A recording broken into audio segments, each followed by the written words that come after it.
अगर आप भी चाहते हैं कि आरसीएम म्यूजिक के वीडियो सबसे पहले आप तक पहुंचे, तो लाल बटन को दबा के चैनल को सब्सक्राइब जरूर करें और साथ में बेल आइकन को दबाना ना भूलें।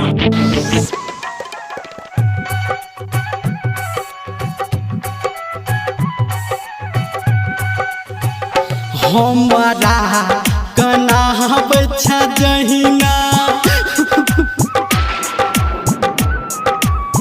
गे हमारा कना बच्चा जहिना तू गे कौन बहना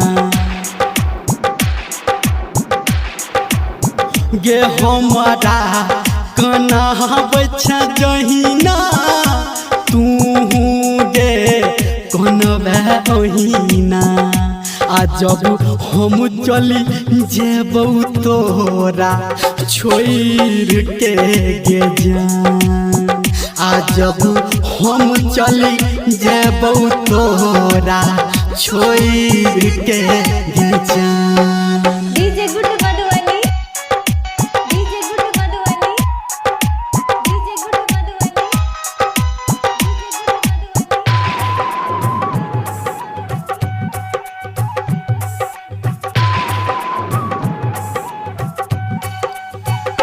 दिल के दुखा बच्चा जहिना गे दिल के दुखा बच्चा जहिना दिल तोरो दुख तो गहिना गे दिल के दुखा बच्चा जहिना दिल तोरो दुख तो गहिना। आ जब हम मरी जेबौ तोरा छोड़ के गे जान। आ जब हम चली जेबौ तोरा छोड़ के गे जान।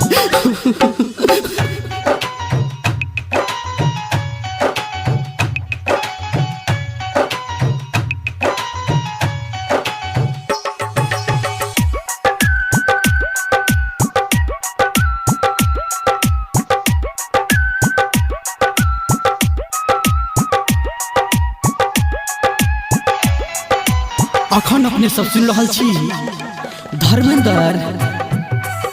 निर्मलिया के सपना देखा बच्चा जहिना